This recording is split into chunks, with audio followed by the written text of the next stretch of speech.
నమస్తే, welcome to big Telugu TV. ప్రస్తుతం మనతో పాటు ఉన్నారు సినీ క్రిటిక్ దాసరి విజ్ఞాన్ గారు. హలో అండి విజ్ఞాన్ గారు. నమస్తే. లింగం మామ గారు గుర్తున్నారా మీకు? ఎవరు చెప్పండి. శంకర్ దాదా సినిమాలో ఆయన చాలా సినిమాలు చేసినప్పటికీ కూడా ఇప్పటికీ మనకు లింగం మామగానే గుర్తుంటారు. ఆయన ఒరిజినల్ పేరు ఎవరికి తెలియదు. అఫ్కోర్స్ నాకు కూడా ఐడియా లేదు. శంకర్ దాదాలో ఆ లింగం మామగారుగానే గుర్తుంటారు. అయితే బాలీవుడ్లో కాస్త వివాదాలకి చాలా దూరంగా ఉండే వ్యక్తి అక్షయ్ గారు. ఆయన లీగల్ నోటీసులు ఇచ్చారు లింగం మామగారికి అని ఒక వార్త చూశాను పొద్దుట నేను. అసలు ఏం జరిగి ఉండొచ్చు అంటారు? పరేష్ రావల్ అతను. పరేష్ రావల్ నాకు లైఫ్ టైం ది ఫేవరెట్ నటుల్లో ఒకడు.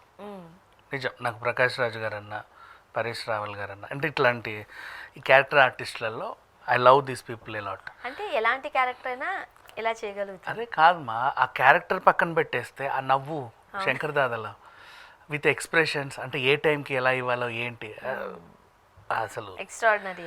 నెక్స్ట్ మళ్ళీ ఆయనకు అది వేరే లాంగ్వేజ్, బాలీవుడ్ నుంచి వచ్చిన ఆయనకు అది వేరే లాంగ్వేజ్ సినిమా అయినా సరే perfect timing and perfect everything because is a perfect actor అంతే. అలాగే కోట శ్రీనివాసరావు గారు ఇట్లాంటి అరుదైన నటుల్లో నాకు చాలా ఇష్టమైన నటుడు. సో ఇతను యాక్చువల్గా వివాదాలకు ఎప్పుడు దూరంగానే ఉంటాడు బికాజ్ అందరికీ ఇష్టమైన నటుడే. కానీ వీళ్ళ చుట్టే వివాదాలు ఉంటాయి. కోటాకి వివాదాలు ఉన్నాయి, ప్రకాష్ రాజ్కి ఉన్నాయి, పరేష్ రావల్కి కూడా ఉన్నాయి. అంటే ప్రకాష్ రాజ్ గారిని మనం ఈ జోనర్లో పెట్టలేంలే, కానీ కోట శ్రీనివాసరావు గారు ఇప్పుడు తెలుగుకి సంబంధించి ఆయన ఒక వాయిస్ వినిపిస్తూ ఉంటారు. అండ్ మన ఆర్టిస్టులకి ఎందుకో నచ్చదు, పక్కన పెట్టారు అన్నది ఆయనకి నచ్చదు. అలా వివాదాలు ఉంటాయి తప్ప ఇలా పర్సనల్ ఇష్యూస్ అది ఎప్పుడైనా తలదూర్చరు. సో ఇప్పుడు ఇక్కడ కూడా అంతే కదా అన్న, ఆయన అంతే. ఇప్పుడు ఈయనకు వచ్చిన గొడవ ఏంటంటే హోరా ఫేరీ అనే ఒక సినిమాని అక్షయ్ కుమార్ ప్రొడక్షన్లో ఎప్పుడో 2000లో వచ్చింది. 2000లో ఓకే. తర్వాత ఫిర్ హోరా ఫేరీ అని మళ్ళీ 2006లో వచ్చింది సీక్వెల్. అంటే వీళ్ళ కాంబినేషన్లో బాగా ఎగబడి నవ్వుకునేటువంటి సినిమా. మనకి బాలీవుడ్లో ఎంటర్టైన్మెంట్కి సంబంధించిన సినిమాలో హౌస్ఫుల్ ఒకటి, హౌస్ఫుల్, ఇంకా 1, 2, ఇప్పుడు 6, 7, 4, 5 ఏదో వస్తుంది. మళ్ళీ నెక్స్ట్ సీక్వెల్ కూడా వస్తుంది, ఇయరే ఉంది. సో అందులో ఇదొకటి. సో హోరా ఫేరీ చాలా బాగుంది, ఫిర్ హోరా ఫేరీ బాగానే ఉంది. మళ్ళీ ఫిర్ హోరా ఫేరీ కూడా రావాలి కదా. సో హోరా ఫేరీ 3 అనుకున్నారు ఆఫ్టర్ 19 years. అక్షయ్ కుమార్ చాలా కెరీర్ మొత్తం మొన్నటిదాకా సీరియస్ సినిమాలు తీసి అప్పుడెప్పుడో నవ్విన నవ్వు మళ్ళీ నవ్వుతున్నానో లేదో కూడా తెలియదు, మర్చిపోతానేమో అనుకుని ఒక ఎంటర్టైన్మెంట్ సినిమా చేద్దాం అనుకున్నాడు. కొత్తగా ఎందుకు, మనదే ఉంది కదా. పరేష్ రావల్ ఇంకా ఉన్నాడు, అక్షయ్ కుమార్ ఇంకా ఉన్నాడు, ఆ నటినటులందరూ బ్రహ్మాండంగా ఉన్నారు.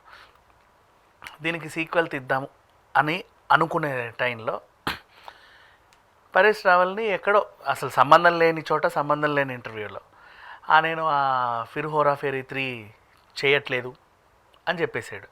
ఓ బహిరంగ ప్రకటన ఇచ్చాడు. ఎవరు అడిగారు, చేస్తారా మీరు మళ్ళీ మీ ఫ్యూచర్లో ఇదేమన్నా అంటే చిచ్చి నేను చేయను అన్నాడు. అది తెలియదు ఎందుకు అనేది. ఇది కాస్త ఇప్పుడు వీళ్ళు నేను అనౌన్స్ చేద్దాం అనే టైంకి వీళ్ళు అనౌన్స్ చేస్తే ఈయన గతంలో ఒక ఇంటర్వ్యూలో మీరు ఇన్ని సినిమాలు చేశారు కదా, ఇప్పుడు శంకర్ దాదా 3 వస్తే చేస్తారా? లేదండి ఇంకా చేయను అని చెప్పాడు మామూలుగా, ఇంకా చాలా సరిపోయిందండి అన్నట్టుగా. వీళ్ళు ప్రకటన చేసే టైంలో అతను ఆ స్టేట్మెంట్ ఇవ్వడం వీళ్ళకి మండింది. యాజ్ ఎ ప్రొడ్యూసర్గా మీరు ఎందుకు అసలు ఆ స్టేట్మెంట్ ఎందుకు ఇచ్చారు అని యాజ్ ఎ ప్రొడ్యూసర్గా అక్షయ్ కుమార్ అడిగాడు. కానీ అది వాళ్ళ ఇష్టం కదా.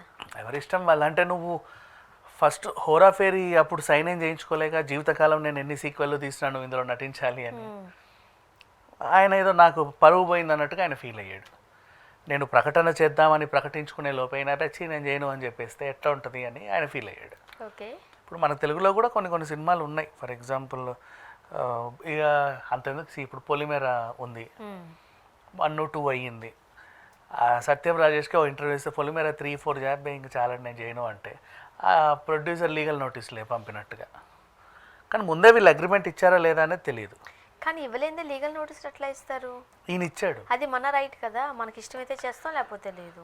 అంటే ఒక సూపర్ హిట్ ఫ్రాంచైజీ మేము ఇట్లా అనుకున్నప్పుడు నువ్వు ఎందుకు అలా బహిరంగ ప్రకటన చేసావు? నీకు ఇష్టం ఉంటే లేకుంటే మాకు చెప్పు ఫస్ట్, నేను నిన్ను అడుగుతా. ఓకే, చేస్తావా? చేయను. సరే మీరు చేయకపోతే నేను నా ప్లేస్లో ఇంకెవరినో వాడినో ఎన్నో పెట్టుకుంటా. నువ్వు మమ్మల్ని అడగకుండా మీరు మా సినిమా గురించి బహిరంగ ప్రకటన ఇవ్వడం తప్పు. ఈ సినిమా పైన పూర్తి హక్కులు నావి. నీకు ఇప్పుడు అర్థమైందా సిచ్యువేషన్? అర్థమైంది, కానీ నాకు ఎందుకు అందులో న్యాయం కనిపించింది. నాకు న్యాయం కనబడట్లా. కానీ ఒకవేళ అక్షయ్ కుమార్ సైడ్ చూస్తే మా సినిమాలో నువ్వు నటించావు ఒక పాటలో, దానికి తగ్గ రెమ్యునరేషన్ నీకు ఇచ్చా, వెళ్ళిపోయావు. ఇంకో పాటకి నిన్ను పిలిచా, వచ్చావు, నటించావు, దానికి తగ్గ రెమ్యునరేషన్ ఇచ్చా, వెళ్ళిపోయావు. అండ్ నువ్వు ఏ ఇంటర్వ్యూలన్నా మీరు ఆ సినిమా చేశారు కదండి అంటే బాగా చేశాను, బాగుంది, ఓకే అంటే సరిపోయింది. దట్టు ఆ టైంలో చాలా మంచి పేరు తీసుకొచ్చింది కదా ఆయనకి ఆ సినిమా. కోర్స్ ఆయన మళ్ళీ ఏం అడిగారు, ఒక రకంగా చెప్పండి 2000లో కాబట్టి ఒక మెట్టు ఎక్కారు కూడా ఆయన. నెక్స్ట్ దీని సీక్వెల్ ఎప్పుడైనా వస్తే ఫ్యూచర్లో మీరు చేస్తారా అని అడిగితే నేను చేయను అని నువ్వు చెప్పావు సమాధానం. అది మా సినిమాని మా ఫ్రాంచైజీని నువ్వు వేరే ఇంటర్వ్యూలో అవమానించినట్టుగా మేము ఫీల్ అయ్యాం.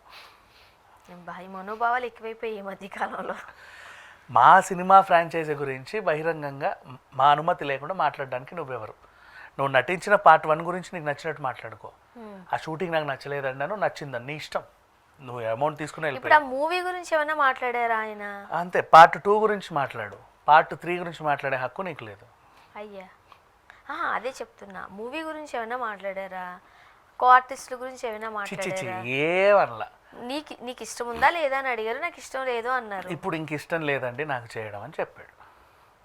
అంటే యాక్చువల్గా ఏంటంటే ఒకప్పుడు ఈయన కడుపుబ్బా ఎగబడి నవ్వే క్యారెక్టర్లన్నీ చేశాడు. ఇప్పుడు ఆరోగ్యం సహకరించట్లా. ఇప్పుడు కోట శ్రీనివాసరావు కూడా ఉన్నాడు, నువ్వు ఆయన్ని కూడా ఇప్పుడు మళ్ళీ అలాంటి రోల్స్ చేయమంటే హీ కాంట్, తన ఆరోగ్యం బాలా. కొంతమంది ఇప్పుడు ఉన్న పరిస్థితి, ఇప్పుడు ఆఫ్టర్ 19 years వచ్చిన సీక్వెల్ ఇది. అప్పట్లో అది నవ్వించడం అంటే ఓన్లీ అని చేసే యాక్టింగ్తోనే కాదు కదా, అంటే బాడీ అంటే వాళ్ళ యొక్క బాడీ లాంగ్వేజ్ ఉంటుంది, లుక్ ఉంటుంది, అటైర్ ఉంటుంది. ఇప్పుడు అలా కనిపించమంటే ఎట్లా కనిపిస్తుంది? శంకర్ దాదా వచ్చి కూడా సుమారు అన్నేళ్ళు అయింది కదా ఇంచుమించు. ఇప్పుడు శంకర్ దాదాలో చేసిన లింగమ్మ క్యారెక్టర్ని ఇప్పుడు మళ్ళీ ఏమంటే ఆయన నేను వేయలేను అన్నాడు. అదే కూడా అప్పుడు నువ్వు శంకర్ దాదా 1 గురించి మాట్లాడు, 2 గురించి మాట్లాడు, 3 గురించి నువ్వెవరు మాట్లాడడానికి? అది మా నిర్మాణ సంస్థల నుంచి వచ్చే సినిమా, నిన్ను పెట్టుకుంటామా లేదా అనేది కూడా మేము ఇంకా డిసైడ్ చేయాలి. నాకు తెలిసి ఇంకా న్యూస్ అయితే బయటకు రాలేదేమోలే, కానీ అది అయి ఉంటుంది రీజన్ అని నేను అనుకోవట్లేదు. ఎందుకంటే అది నీ ఇష్టం, నువ్వు చేస్తానంటూ మరి పర్సనల్ గ్రడ్జ్ ఏమైనా ఉందేమో, లేకపోతే హోరా ఫేరీ 3కి చేస్తావా అని అడిగితే ఈయన ఏమన్నా ఎక్స్ట్రా డిమాండ్ చేసి ఉండొచ్చు, అది వాళ్ళు ఇవ్వనని ఉండొచ్చు, కారణాలు అనేక. కానీ అవన్నీ మనం మాట్లాడుకోవడానికే కదా అంటాను నేను. ఇప్పుడు నువ్వు వేసిన కేసుకి అమౌంట్ ఎంతో తెలుసా? 25 కోట్లు పరువు నష్టం దావా వేసాడు, మా పరువు తీసాడని. అయ్యా అవుతాయి అలాంటి వర్కౌట్ అయితే? వర్కౌట్ అవుతాయా అంటే కోర్టులో కూడా ఇదే క్వశ్చన్ అడుగుతాడు, ఆ ప్రొడక్షన్ హౌస్కి నీకు ఏమైనా సంబంధం ఉందా? లేదండి, గతంలో చేశాను, గతం ఓకే, ఇప్పుడు వస్తున్న పార్ట్ 3కి నీకు ఏమైనా సంబంధం ఉందా? లేదండి, నన్ను ఎవరు పిలవలేదు, నాకు సంబంధం లేదు. మరి నీకు సంబంధం లేని పార్ట్ 3 అనే ఒక సినిమా కోసం నువ్వు బహిరంగంగా ఎలా మాట్లాడతావు? చీచి నేను అందులో చేయనో, చీచి నేను చేస్తానో నువ్వెవరు చెప్పడానికని అడిగితే నువ్వేం మాట్లాడతావు? అరే అది నా ఇష్టం. అట్లా కుదరదు. అప్పుడు వాళ్ళకి ఏంటంటే నువ్వు వాళ్ళ ఇమేజ్ని డ్యామేజ్ చేసినట్టు ఆ నిర్మాణ సంస్థ ఫీల్ అవుతుంది. ఓకే, పరేష్ రావల్ వదిలేసిన సినిమా ఇందులో ఏవీ లేదంట, అందుకే పరేష్ రావల్ వదిలేసాడంట. పరేష్ రావలే వదిలేసాడంటే ఇది మనం ఎందుకు చూడడం?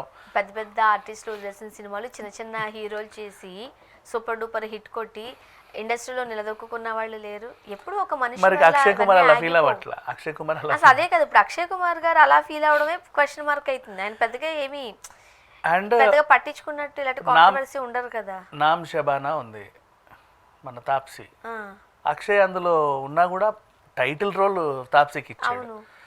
ఇలాంటి సినిమాలు చూసాం. అక్షయ్ గారు ఎందుకు అట్లా ఫీల్ అయ్యారు అనేది డౌట్ నాకు. అక్షయ్ ఫీల్ అయ్యాడు అంటే అండ్ బేసిక్ ఇప్పుడు అక్షయ్ గురించి మాట్లాడుకుంటే ఆయన ఏం పెద్ద పొగరబోతు కాదు, సంఘ సేవకుడు, ఆడవాళ్ళకి అవసరమయ్యే సినిమాలు తీస్తాడు, ప్యాడ్ మ్యాన్, టాయిలెట్ లాంటివి. నా సినిమాల గురించి మాట్లాడే అర్హత కూడా ఎవరికి లేరని జయబచ్చని కూడా మొన్న అన్నాడు. సో అంత బాగా ఆలోచించే వ్యక్తి.